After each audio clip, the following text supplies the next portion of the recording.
Okay, so this is a quick tutorial to show you how to do a ripped paper effect on your photos. Any noise you may hear in the background is one of my rabbits who is digging, so please ignore that. So starting off, you need to go and download a brush set. This brush set is available for free.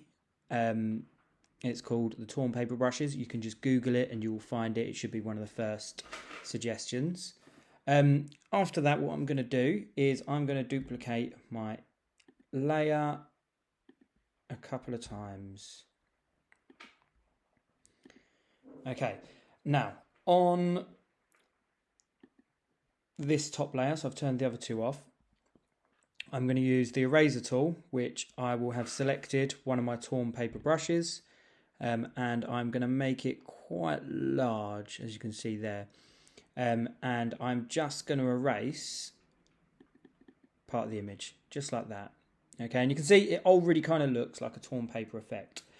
Now the next thing I'm going to do is underneath that, I'm going to switch on this layer, but I am going to adjust it, so the hue saturation all the way down, like that. I'm then going back to the top layer, two fingers, blending options, and then I am going to go over to the drop shadow, which my tired brain can't see. There we go. Obviously, I've already kind of got it how I like it, but you just adjust these to where you want them. And again, it just kind of makes it look a little bit more 3D. So I'll just reduce that a bit, maybe like that. Up the opacity a bit. Okay, again, still not there yet. It still doesn't quite look as realistic as I'd like. So finally, what I'll do is I'll add a new layer and I will make that a clipping mask. So create clipping mask. I'm then going to go on my paintbrush tool, again using my torn paper effects, and I've got white, and I'm just going to go around the edges. It doesn't need to be perfect. Obviously, torn paper is rarely ever torn perfectly. And that's on both sides. I try not to do too much with this, otherwise it is overkill and it is quite obvious. Just do it quite subtle.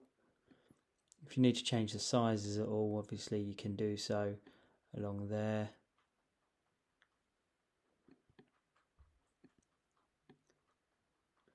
And that's a really simple torn paper effect. Now then, if you want to do it so as if something is then coming out of the paper, you would then go to that background layer and then select what you want to come out. So let's say I want the bud to then come out of the layer. Copy that, put that on top, turn the layers back on, and I've got that. Of course, obviously, I don't want it coming out over that bottom layer. So again, all I do is get my rubber and it looks like it's popping up from behind.